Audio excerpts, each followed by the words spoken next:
gente, bom dia! Estamos aqui pela TV Horizonte, a TV de Nossa Senhora da Piedade, a nossa padroeira.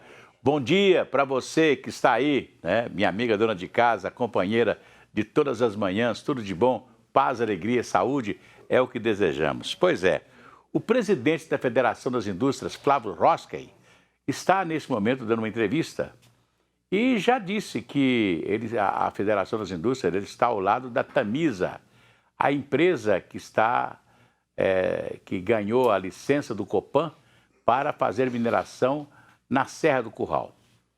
O presidente da Federação das Indústrias, Flávio Roskay, está dizendo o seguinte, que a empresa, a Serra do Curral é toda tombada e que ela não pode se mexer na Serra do Curral. O que eles estão fazendo, o que a Tamisa vai fazer, é mineração numa área próxima à Serra do Curral que pertence à Nova Lima e que já existem outras mineração perto desse local onde vai ser feita a mineração e que o meio ambiente será preservado. Essa é a palavra do presidente da Federação das Indústrias. E eu fico me lembrando, eu passei outro dia na Praça JK. Vocês conhecem a Praça JK? A Praça JK fica ali na Avenida Bandeirantes. Antigamente chamava Avenida Anel da Serra, depois ganhou o nome de Bandeirantes. E na Praça JK é justamente onde nós tínhamos a barragem do Acabamundo, que era a água que nascia ali na Serra do Curral e que parte dela era usada para abastecimento de água de Belo Horizonte. Quando a cidade foi inaugurada, nós tínhamos muita água que vinha da serra. A nossa água era uma água muito pura naquela época, muito maravilhosa, toda ela vindo da serra. E justamente ali na barragem do Acabamundo. Só que tem uma mineração lá no fundo. E a barragem foi acabando, até que nós fomos buscar água lá no Mutuca, que um dia também vai acabar porque tem uma mineração lá acima, a mineração da MBR, acima, justamente na divisa do Mutuca. Lembrar que JK, o presidente Juscelino, comprou para a Prefeitura de Belo Horizonte aquela área toda ali onde está a Mutuca, justamente para preservar a região para a água de Belo Horizonte. Porque nós tínhamos uma água muito pura. Né? A nossa água não era água de rio, não, era água de córregos que vinham da região serrana de Belo Horizonte. E realmente acabou. O córrego do Acabamundo descia ali, saía ali, ele descia pela Avenida Uruguai, ali onde é a Avenida Uruguai hoje, ia até, eu lembro que tinha um córrego do Acabamundo dentro do Parque Municipal, eu era menino, tinha uma cachoeira dentro do Parque Municipal, aquilo era bonito a gente ver aquela cachoeira. Tudo isso acabou. Por quê? Porque houve mineração, houve ocupação da Serra do Curral. Quando o Israel Pinheiro era governador, ele criou a CIURB, Companhia Urbanizadora da Serra do Curral, que depois virou CODEUB, depois virou COMIG, e hoje é CODEMIG, hoje tem outro nome, eu não sei, todo dia muda de nome. Né? Mas veio através da CIURB, Companhia Urbanizadora da Serra do Curral, que urbanizaram a Serra do Curral, puseram casas e tal, e etc. Tem casas lá que estão penduradas no morro, lá com problemas lá, porque choveu muito e etc. nos últimos tempos, e essas casas estão em perigo, né? Porque eles ocuparam a serra. A serra era uma coisa que tinha que ficar intacta, né? Para produzir a sua água, as suas coisas. Não produz mais, infelizmente, né? E o presidente disse que até as águas, que são a preservação da água e tal, eu disse o presidente da Federação das Indústrias. Está dando uma entrevista nesse instante. Vai tudo bem, muito bem, muito bem, muito bem, muito bem, muito bem, bem. Com pílulas de Lucem, sabe aquela dorzinha urinária, aquela sensação de queimação e ardor? Pílulas de Lucem. Pílulas de Lucem são antissépticas das veias urinárias e vocês vão encontrar em todas as farmácias e drogarias. Se persistirem os sintomas, o médico deverá ser consultado. Olha, termina amanhã, dia 4 de maio, o prazo para a regularização do título de eleitor e para a emissão da primeira via do documento. O Vinícius Andrade nos fala sobre isso. Vinícius. Até o dia 4 de maio é possível resolver pendências junto à Justiça Eleitoral para votar no dia 2 de outubro. Os procedimentos podem ser feitos pela internet ou de forma presencial. O que o senhor veio fazer hoje aqui? Eu vim legalizar meu título Estava cancelado? Estava cancelado, eu fiquei sem votar cinco eleições. Aí vim legalizar para me votar novamente. Eu votava no interior e queria transferir para cá, para eu ter oportunidade de votar esse ano. Foi rápido e prático, consegui resolver tudo. Veio deixar tudo certinho, regularizar e ficar pronto para votar? Tudo certinho para não ter problema na hora da votação, né? Faltei 2 eleições. Aí ele me deu uma declaração ali para assinar, eu assinei e legalizei tudo. Para conferir se o título está regular, é bem simples. Basta acessar o portal do TSE e clicar na opção Eleitor e Eleições e Título de Eleitor. Em seguida, acesse a opção Como regularizar seu título e depois clique no link para consultar a situação eleitoral. É só informar nome ou número do título ou CPF e data de nascimento para saber se o título está regular. Caso não apareça, essa situação é confidencial, que ele então ligue para um cartório eleitoral para saber especificamente qual que é a sua pendência. Na hipótese de título cancelado, para que ele possa votar nas próximas eleições de outubro, é necessário que ele faça o requerimento até o dia 4 de maio, presencialmente ou pela internet, a fim de que regularize a sua situação.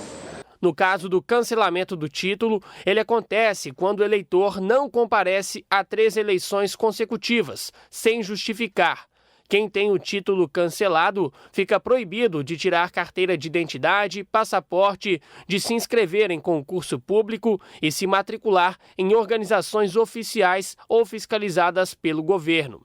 Segundo o último balanço do Tribunal Regional Eleitoral de Minas Gerais, muita gente ainda está com a situação irregular. São mais de 700 mil eleitores que estão cancelados por não terem comparecido à revisão biométrica e outros 400 mil por não ter votado nem justificado, o que dá um ambiente em mais de 1 milhão de eleitores. Pois é, eu faço um apelo a esses 1 milhão de eleitores, pessoas que acharam que não precisavam votar porque passaram dos 70 anos. Muitos que não foram nem renovaram a situação biométrica, né? Então, eu acho que vocês devem votar. Aproveite até amanhã, faça a sua regularização junto à Justiça Eleitoral, é muito importante. Eu sempre falo o seguinte, passou dos 70 anos, são 7 décadas que você tem de experiência na vida para poder votar. Eu acho que você está muito mais preparado para votar do que os que estão começando hoje. Porque você tem 70 anos, já passou dos 70 anos, tem uma experiência de vida muito grande, então você sabe, o seu voto é muito importante. Eu falo isso sempre, o seu voto, o voto das pessoas mais velhas são os votos importantes, são talvez os votos mais importantes que nós temos. As pessoas que já passaram por tudo, 70 anos de idade. Então, vai regularizar, vai votar. Tem pessoas que votam com 90 anos de idade, 95 anos, eu conheço muita gente. Tem amigos de 90, 95 anos de idade que estão votando normalmente, não deixam de votar, de cumprir o seu dever de cidadão. Voto é cidadania. Presta bem atenção. Não sei se vocês lembram que nós não votávamos para presidente, para governador e aqui em Belo Horizonte nem para prefeito.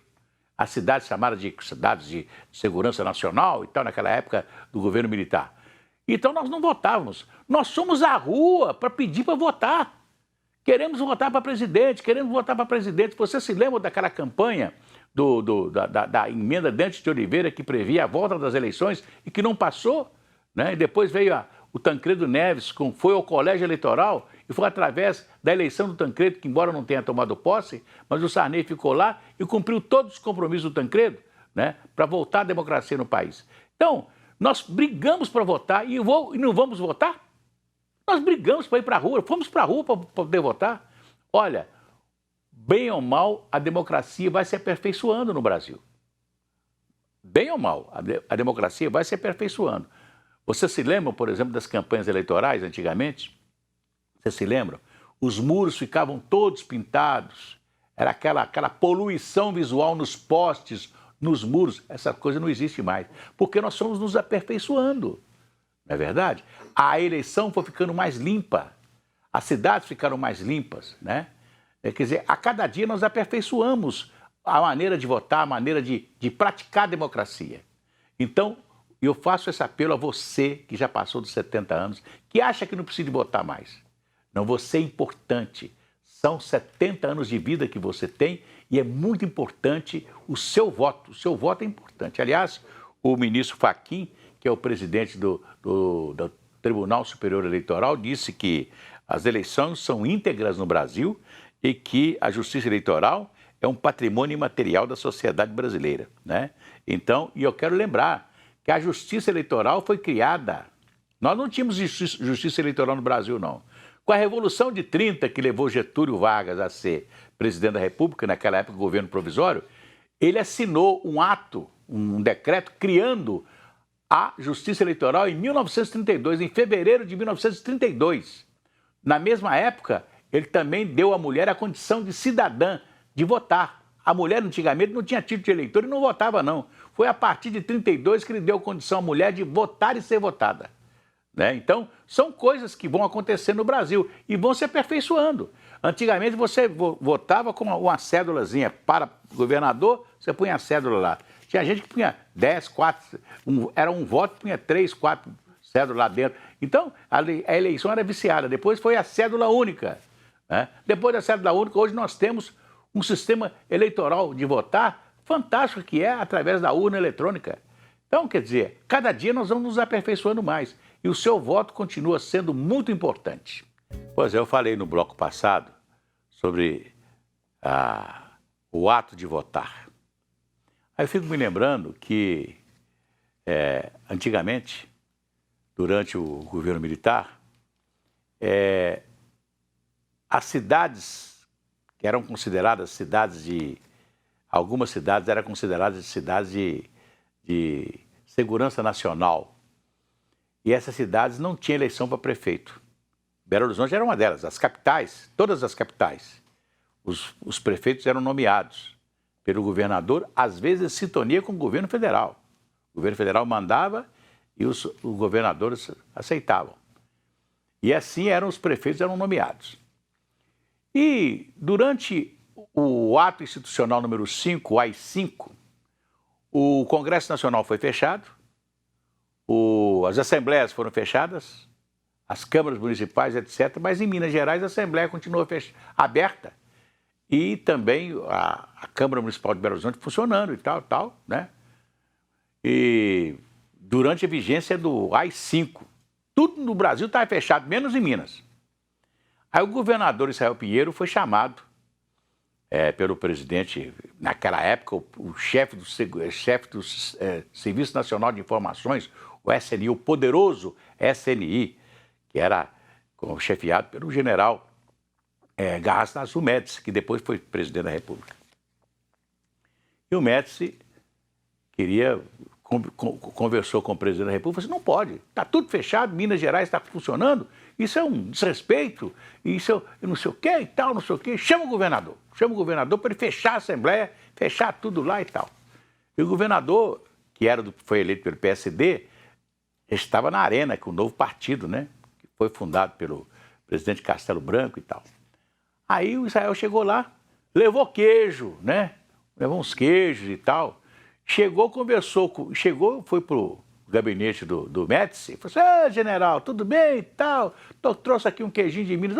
Muito obrigado, governador, um queijinho de Minas para o senhor. Esse queijo aqui é lá de Araxá, muito bom e tal. E a cidade de Araxá, cidade de Caxambu, São Lourenço, também a cidade de Lambari, as cidades todas eram prefeitos nomeados. Aí eles queriam também que colocasse Ouro Preto entre as cidades de segurança nacional.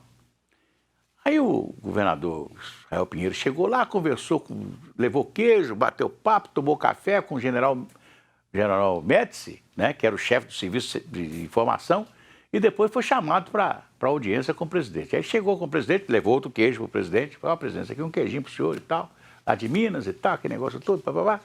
Senhor governador, o senhor conversou com o general Médici? Eu falei, já conversei, passei lá, conversei com ele. Entendeu com ele, tudo entendido. Governador, nós estávamos querendo que Ouro Preto fosse também cidade de segurança nacional e tal. Senhor presidente, deixa eu falar uma coisa com o senhor. Ouro Preto é o berço da liberdade no Brasil. Foi lá que viveu Tiradentes, o protomarte da independência. Você não pode fazer isso com Ouro Preto. Deixa Ouro Preto ser... Ouro Preto é livre. É uma terra onde foi plantada a liberdade em 1700 e tal. E foi contou a história para o presidente da República. O presidente, tá legal. Então vamos deixar Ouro Preto do jeito que está. Mas e a Assembleia Legislativa? Presidente, ninguém pode falar que não tem democracia. A Assembleia está funcionando, deixa para lá. Não está incomodando o senhor, está incomodando? Não. Então deixa para lá e tal. Então fala com o general Médici lá, porque o general é que criava caso, né? Fala com o general Médici, assim, pode deixar, eu já conversei com ele, mas eu volto lá e falo com ele.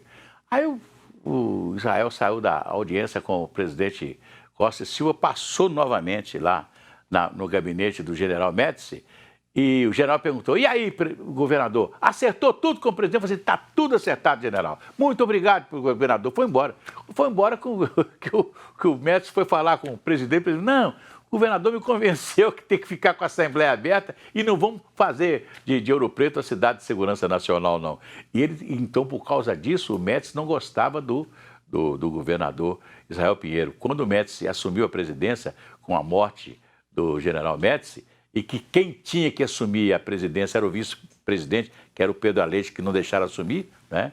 Então, aconteceu o fato do Médici veio aqui em Minas uma vez só, num jogo da Seleção Brasileira no Mineirão, e nunca mais recebeu o governador de Minas, que passou o seu mandato todo, né, sem ser considerado pelo presidente da República, que era o Médici, por causa disso, por causa desse negócio. Vamos cantar aquela musiquinha? Se a criança acordou, dorme, dorme, menina, tudo calmo ficou, mamãe tem auricedina, é um analgésico antisséptico de uso local para adultos e crianças, todo mundo sabe, dor de ouvido, auricedina. Se persistir os sintomas, o médico deverá ser consultado. O estoque de alguns tipos de sangue está em níveis críticos no Hemominas. A instituição recomenda que os doadores agendem uma ida ao Hemocentro mais próximo, o quanto antes. A Gabriele Assis é que nos conta essa história. Gabriele. A Maria Regiane é doadora de sangue há 20 anos. Minha mãe tinha esse hábito de doar. E aí eu acabei seguindo, né, esses passos e posteriormente ela precisou de doação também. E aí, como eu já doava, eu doei para ela 2 vezes e segui com o processo. Seguindo o exemplo da educadora física, a equipe do Hemominas convoca os doadores de sangue para se dirigirem às unidades espalhadas pelo estado. De acordo com a coordenadora do Hemocentro de Belo Horizonte, uma bolsa de sangue é capaz de salvar até 4 vidas. Quem precisa de transfusão de sangue é quem está numa situação de extrema vulnerabilidade. Ou é uma pessoa que fez uma cirurgia grave, ou é alguém que fez um transplante, ou está fazendo quimioterapia, ou é um acidentado que perdeu muito sangue. E o sangue, ele não é um medicamento, o sangue não se compra, ele não se produz. A única forma de você ter sangue é alguém fazer uma doação para você. Atualmente, os tipos de sangue O positivo e todos os grupos negativos estão com baixo estoque no Hemominas. Mas a doação é simples e pode reverter essa situação. Todo mundo entre 18 e 60 anos pode doar, pode vir doar. E quem tem 16 e 17 anos pode doar mediante uma autorização dos pais ou responsáveis. A partir do momento que você chega aqui, você tem os passos para fazer. Então, por exemplo, você agenda uma doação para o meio-dia. Você chega aqui, faz o seu cadastro meio-dia e aí você tem que passar pela triagem, que é uma entrevista, uma consulta médica rápida, e depois vem para a doação propriamente dita aqui nas cadeiras. Então, no geral, o processo inteiro dura entre 40 minutos e 1 hora. O Hemominas é responsável por 95% da cobertura de Minas Gerais. A instituição atende o Sistema Único de Saúde e outras 600 entidades conveniadas, alcançando aproximadamente 800 municípios. E a doação de cada pessoa faz a diferença. Para poder ajudar, né? Ajudar sempre é bom, né? Eu sempre falo que é melhor você poder ajudar do que pedir ajuda, né? Proliferar a vida, né? Dar sequência, ajudar o próximo. Acho que a gente está precisando disso. Pois é, nós temos sempre problemas de doação de sangue. Chega, principalmente quando nós temos feriados prolongados, carnaval, final de ano. Nós temos crise de abastecimento de sangue no Hemominas. Mas tem uma coisa que eu quero chamar a atenção do pessoal do Hemominas, da Secretaria Estadual de Saúde, né? Porque o Hemominas fica ali na na Alameda Ezequiel Dias, fica ali atrás do Parque Municipal, onde nós temos o Hospital da Cruz Vermelha, que hoje acho que pertence ao SEMPER, temos o Hospital João Paulo II, que é o Hospital Infantil, né? Tem ali a entrada das Ciências Médicas, né? Tem parte do Hospital da Previdência, é um conjunto ali, e é muito sufocado porque você não tem estacionamento. As pessoas querem fazer a doação de sangue, vão até lá, mas não tem onde colocar o carro. Sabia disso? Então, é primordial que o Hemominas crie um estacionamento para as pessoas que queiram doar sangue, porque é muito difícil. Nós temos um estacionamento ali em frente ao Parque Municipal, que é estacionamento rotativo, e que nunca você encontra vaga, né? Pelo menos poderíamos fazer um convênio com o Parque Municipal, ter uma portaria do Parque Municipal, tudo é criação, né? Tem que ser criativo. Tem uma portaria no Parque Municipal em frente ao Hemominas. Então, o que deveria fazer? Essa portaria do Parque Municipal, o espaço da portaria, que é um espaço que dá para caber 15, 20 carros, né? Que não vai em nada atrapalhar o Parque Municipal, poderia ser usado pelo Hemominas, né? Com funcionário do Hemominas, da Secretaria de Saúde, Estadual de Saúde, para administrar durante a semana, de segunda a sexta ou de segunda a sábado, esse estacionamento para que as pessoas pudessem chegar no Hemominas, ter um local de estacionar o carro e ir lá e fazer a doação de sangue. Já disse aí a menina, a diretora lá, que normalmente 40, 50 minutos que as pessoas têm que passar ali pelo Hemominas para fazer a doação de sangue. Não é verdade? Então, era uma maneira de facilitar. E aí nós, da imprensa, nós íamos falar, atenção, faça a doação de sangue, você tem carro, pode ir de carro, tem um estacionamento na entrada do Parque Municipal da Alameda Ezequiel Dias. Acabou. Sem problema. Então, eu acho que tudo é conversado. Vamos conversar com o Parque Municipal, com a Fundação de Parques e Jardins, para liberar essa entrada do parque só para o cidadão que queira doar sangue no Hemominas, para ele ter o local de colocar o carro e poder fazer a doação de sangue. E aí nós não vamos ter crise mais, porque muitas pessoas querem doar o sangue, mas não tem jeito de doar o sangue. Tá legal? Amanhã a gente volta. Um abraço para vocês.